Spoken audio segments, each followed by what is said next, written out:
Have you ever looked at a high-end leather project and thought, wow, that looks perfect? No uneven layers, smooth and flawless. That's like our common goal. We won't make one like that. But let's be real, no matter how good the leather is, whether it's hand-sewn or machine-stitched, if the edge looks messy, the whole project loses its quality. Even though we try, it still doesn't look as good as theirs. Why? So in this episode, I promise to share my years of experience to answer that why, to figure out exactly what makes a good painted edge and how we can achieve it. But to do that, we need to break it down. What kind of paint should we use? What rollers apply the best? A good painted edge doesn't just happen by luck. It comes from a simple formula. Good paint plus good rollers plus good skill equal to perfect edge equal to success. That's the key. But before we get into that, let's make sure we understand what each part really means. Here's the catch. If just one part of this goes wrong, the whole result is imperfect. So now let me break it down step by step. The first is the good paint. Why does it matter? Not all paint is the same. Some are too thick, some are too thin, and some don't stick well. Some even crack after drying. A good paint should have the right consistency, adhesion, and flexibility. Sometimes we even need to thin the paint before using it. But what does that actually mean? We will get into that soon. The next is good rollers. Why does the tool matter? You can have the best paint, but if you don't use the right tool, the result will be uneven and messy.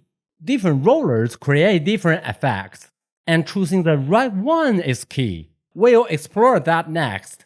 The last one is good skill. If your technique is wrong, you won't get the result you want. Pressure, speed, and angle affect the final outcome. So we now understand the three key factors. But here's what we still don't know. Why do we thin the paint? Why do different roller shapes matter? How do we actually apply paint the right way? Let's dive into those now. The first is why thin the paint? You might think, why not just use the paint straight from the bottle? Here's the problem.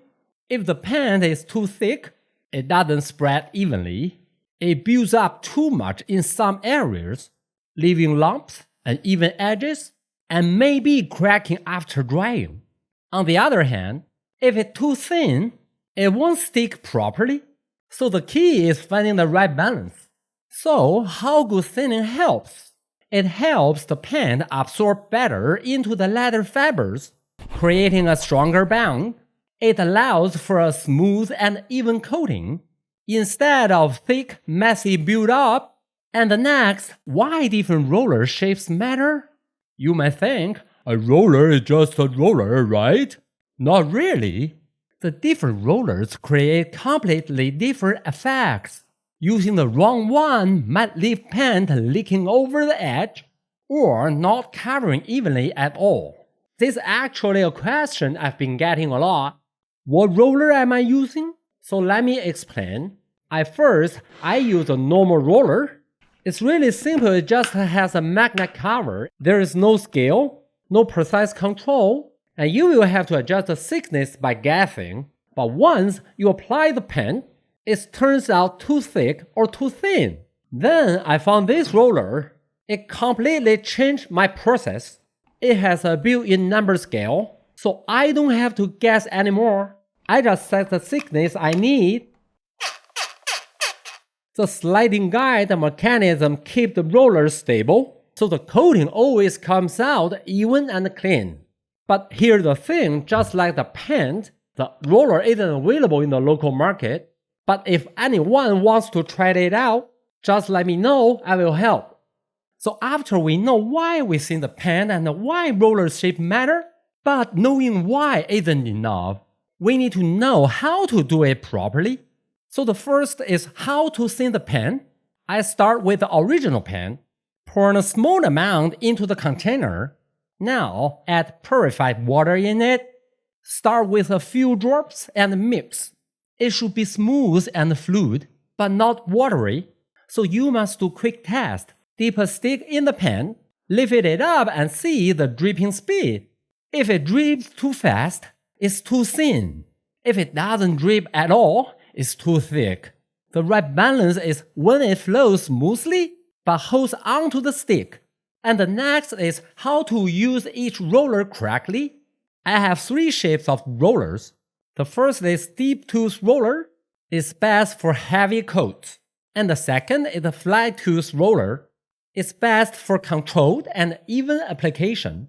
And the last one is a knurled roller. It's best for decorative final coating. It helps spread the thinnest paint without pulling and dripping. Now we've covered everything here. How do we put it all together for a flawless, professional edge every single time? That's exactly what we will do next. Let's preparing the leather first. Here's a piece of leather with a straight cut edge. No beveling, no sanding. If you do this, game over. And if you want to learn more about this part, check my another video on that. Okay, the next, let's applying the first coat. I can say this. I used to apply the thin paint using the flat tooth roller twice or 3 times, letting each coat fully dry before adding the next. After that, do some sanding to flatten the surface, but don't overdo it. And next, I'll apply 2 more normal coating with the same roller. After that, repeat the sanding step as before. At this stage, we must check the surface after sanding. If there are small defects or gaps, do 1 more coating and lightly sand it before moving on. Okay, the final step is for decorative coating.